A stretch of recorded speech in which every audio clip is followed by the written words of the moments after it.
I have with me Ambassador Arun Kumar Singh. He is a career diplomat and he was India's ambassador to Israel from 2005 to 2008. Sir, thank you very much for joining us on Global Compass and Strat News Global. Thank you. Happy to be with you. Thank you, sir. Sir, my first question is that, over the past few days, the situation seems to be changing in the sense that there seems to be a lot of international political pressure mounting against Israel. How do you think this will play out, and how significant will those pressures be in Israel's next military decisions and steps? Nilanjana, obviously, it's a very complicated situation. At one level, what happened on October 7 in terms of Hamas attack in Israel, when more than 1,200 people were killed, about 300 taken hostage, several hundred Israeli soldiers killed. It has had a very deep and traumatic impact in Israeli society. They say that this was the largest single day loss of Jewish life after the Holocaust. Now, when I was ambassador there, one of the things I kept hearing was never again. Never again will we allow to happen to us what happened during the Holocaust. So that's, a defining psychological parameter for the Israeli society. So that's conditioning their response, whether, it violates international norms or not. Those are, of course, very important issues. The tremendous suffering and devastation that is causing.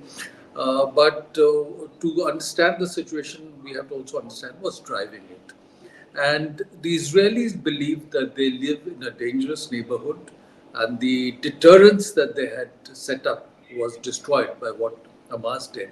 And they need something to restore that deterrence so that anybody who wants to attack Israel again in a similar manner thinks twice. So that's one of the things that's playing out.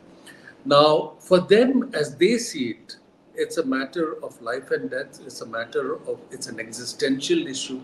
And they believe that they should take whatever action is necessary to ensure their own security.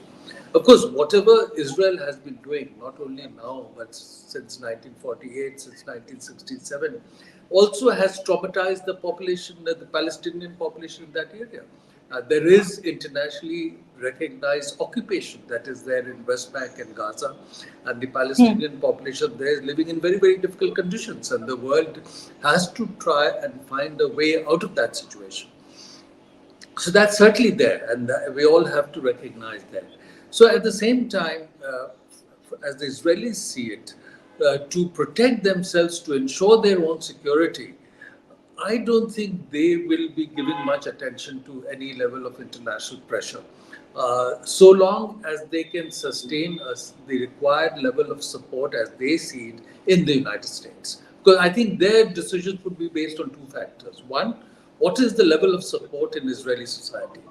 And from what I am seeing, the very large segment of Israeli population, especially those who are supportive of the present government that is there, are fully behind the action that they're taking.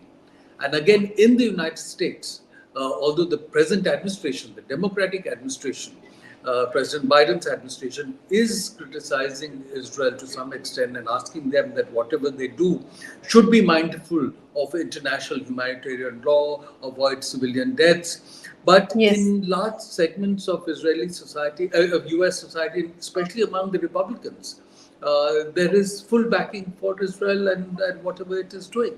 So long as they believe that they can sustain a measure of support in the US to protect their interests, I think they will unfortunately, continue to take action that they believe is necessary for their security. So that's the situation we are in. You talked of the backing of the US. We'll come to that, but before that, sir, what about financial pressures? I mean, there are certain countries who are now saying that we're going to stop financially supporting Israel in this war as well. Are they too insignificant? No, I don't think Israelis would bother too much about that. I don't think they're getting really too much financial help from other countries. What is critical for them are the trade and technology partnerships and the support they get from the US. Because the US, for example, gives almost $3.8 billion a year of assistance to Israel. It's a financial assistance. And also, US is a very critical partner of Israel for technology, for defense technologies. So Yeah. long as the US broadly does not take measures that are effectively preventing Israel from doing what it wants, what it feels it is necessary for it to do, I think the Israelis will continue to do. And the help from other countries are more useful in the context of the needs of the Palestinian people, in terms of the assistance they need, the humanitarian assistance, the economic assistance, the assistance that the UNRWA, the UN Relief and Mhm. Works Agency needs. That's where their assistance is more useful rather than directly to Israel itself. Right, right. So, the US Congress has invited Benjamin Netanyahu to speak. And of course, this invitation has not come from the White House. I think this happened last week. So, with the dynamics that you just talked about between the Biden administration and Israel, how do you think this will affect Biden's chances at, during the upcoming elections? So, in fact, Biden is under pressure. So, at one level, he's coming under criticism for supporters of the Republican Party, the hardline Hmm. supporters of Israel, that he's not being firm enough in supporting Israel. So, that's one level of pressure he's getting. Right. Large number of very important businesses in the US are also criticizing the US, the Biden administration, saying that they should do more to support Israel.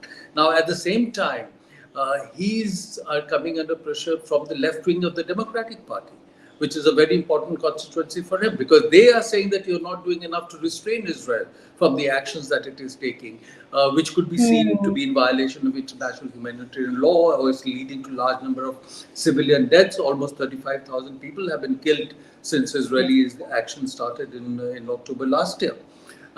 Also, the Arab and Muslim vote in the US is critical of the President Biden's actions. And in some areas, that vote can be critical, especially, for example, in Michigan. And in many of the swing states, or battleground states, where President Biden had won by narrow margins in the 2020 elections, if this segment of the population votes against him or stays away from voting, it could impact on the outcome of the elections. And then you are seeing the student protests that have taken place in the Exactly. US, Yeah. which are also critical In- of the administration. Including So, Ivy so League at one colleges. Sure. So at one level, one could argue that Netanyahu is gaining politically within Israel by the action he is taking. But Biden is losing politically within the United States. And he's losing it from both sides. Some are criticizing him for not being supportive enough of Israel, and others are Hmm. criticizing him for being too supportive of Israel. So the real Hmm. negative impact is happening on President Biden. But it's I think he's being driven partly by political compulsion, partly by how they see U.S. Security interests related to Israel surviving as a state in the region. Right. But talking about Benjamin Netanyahu, he is facing increasing domestic, opposition amidst this entire conflict. So, it seems like, he doesn't have any way to go except just forge ahead with what he's doing. But there is so much of pressure within his own country to stop. So, what do you think? How will this impact his prospects, his leadership? No, from the reports that I am seeing, of course, before the conflict broke out, Netanyahu was under a lot of criticism for some of the measures that he was trying to do to constrain the judiciary in Israel. And there was a lot of opposition to that. Once the conflict broke out, unfortunately, in October, there is a segment of Israeli society which is critical of Netanyahu, which is asking him to do more to get the hostage release. Because still there are a large number of hostages being held by Hamas. But there is a large segment of Israeli society which is supportive of what he is doing. The pressure on him actually has not increased after the conflict began. And so, no, for example, some of the opposition leaders have moved a motion to have the Israeli parliament dissolved so that he could go in for elections. But so long as Netanyahu has amassed the majority in parliament, he will not allow that to happen.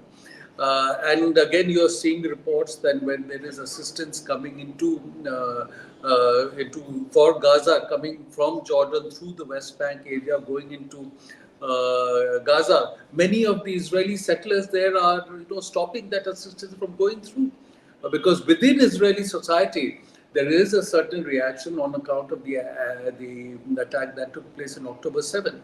So overall, I don't think Netanyahu really feels himself domestically under pressure on account of what is happening. Okay. Okay. Thank you for clarifying that. But what about Israel's standing in the globe? In the larger scheme of things, what about its international standing? What about its diplomatic relations with other countries? Now that a lot of people are, have been condemning these actions. No, certainly. I think that has taken a hit. Several countries in Latin America, for example, have either broken off relations with Israel or recalled their ambassadors. You've seen that three European countries, Norway, Ireland, and Spain, have now Yeah. stepped forward to recognize a Palestinian state, in addition to 140 other countries that have done so. Yes. And India was among the first countries in 1988 to Yeah. recognize Palestine as a state. You've Yes. seen that the International Court of Justice, although it hasn't come out with a final ruling, but in the statement it made, calling upon Israel to take measures to ensure that no genocide happens, that the civilian population is protected. There is an implied criticism of some of the action that Israel is taking. And the International Hmm. Prosecutor of the International Criminal Court has sought approval of the judges of the International Criminal Court for arrest warrants against Hamas leaders and also the Prime Minister and Defense Minister of Israel.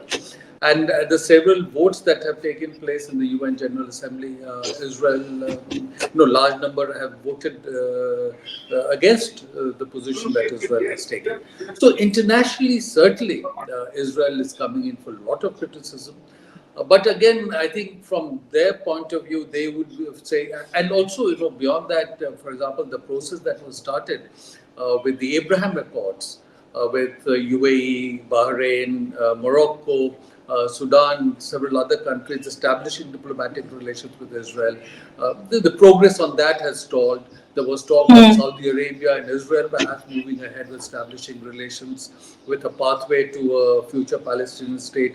That process has stalled. So all that has certainly stalled. But I think the Israelis would argue that they have faced isolation in the past.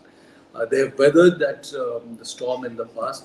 As far as they're concerned, the primary objective is to maintain the security of the Israeli state and Israeli people, and they will do whatever it takes to ensure that. And so long Yes. as the Israeli leaders have support within Israel, so long as they have sustainable support within the United States, I don't think they will pay too much attention to whatever is happening elsewhere internationally. And to what anyone else is saying, as long as they have the US support, right? So like you said, they are being internationally isolated, but then this war doesn't seem to be coming to an end. In fact, the NSA has said that they will go ahead, they will do whatever it takes, like you said, and this war could continue for the rest of this year. So what does that mean? How will the political landscape change? Around the world. How do you see things panning out now in terms of strategies, in terms of Netanyahu's own position? Because this just seems to be never ending, sir. Well, it's a difficult situation because, as I mentioned, the Israelis, they've said that this is the largest single day loss of Jewish life. Hmm. But they have set for themselves objectives that one can argue are not attainable. For example, they have said that they will want to completely destroy Hamas as a militant organization, terrorist organization, or its capacity to govern in Gaza. Now, history has shown that it is very difficult to root out organizations of this nature. I mean, for example, in Afghanistan, The US tried for 20 years to eliminate the Taliban and they didn't succeed, and eventually the Taliban came to power. And if you look at Mm. Israel's own experience, in 1982, Israel walked into Lebanon, southern Lebanon, to drive the PLO out of Lebanon. And they did that. PLO had to go to Libya. But then Israel stayed on for 18 years, till 2000, because the situation there was still unstable. And eventually that led to the rise of Hezbollah. And it was under Mm. Hezbollah's actions against Israel that eventually Israel withdrew from southern Lebanon by 2000. So the objective they have set for themselves to completely eliminate Hamas may be difficult to attain. Now, given that, what is the end goal? At what point does Israel say that they have achieved their objectives and will walk back? Now, suppose they say that okay, they've achieved the walk back, and the very next day you see large number of rockets being fired into Israel, Tel Aviv. Just a few days ago, there was rockets were fired that reached as far away as Tel Aviv. That will certainly complicate the political position of any of the Israeli leaders. So that's one challenge. Second, most people argue that you have to think of the day after the conflict. Who will govern Gaza? What will be the arrangement between West Bank and Gaza? And the broad support in the West, including in the US and the Arab countries, is that the Palestinian Authority, which is nominally in control of West Bank, should be in control of both West Bank and Gaza. Now, whether they will Mhm. be able to do it in support in face of Hamas opposition, and even the Israelis don't want that, because once you have the same entity in control of both West Bank and Gaza, it will start a push again towards a Palestinian state. And the current Israeli leadership have declared themselves against a two-state solution. So they would not want that. And the Arab countries would not want to step in with any kind of reconstruction assistance until they see some pathway towards a two state solution. So we are in a situation where there is no end goal right now, and there is no clear prospect of what is day after. Once Israel feels that whatever they need to do, they can't attain anymore, and that politically they should now look at walking out from Gaza or putting an end to the operation they're doing. So, unfortunately, as you indicated, as of now, I don't see any near-term prospects of Mm. conflict coming to an end. Maybe it won't be in the same intense phase, same active phase, but I don't see prospects of continuing skirmishes between those who are in Gaza, the Israeli military presence, coming to an end soon, because there is no end state that is clear, and there is no clarity about the day after. Right. So you don't see any possibility of the two-state theory coming through very soon, right?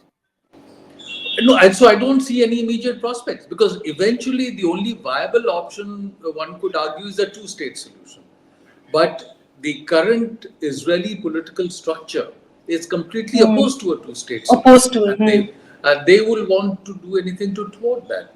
And if there is Right. no pathway towards a two-state solution, then the Arab countries cannot get a buy-in into the process.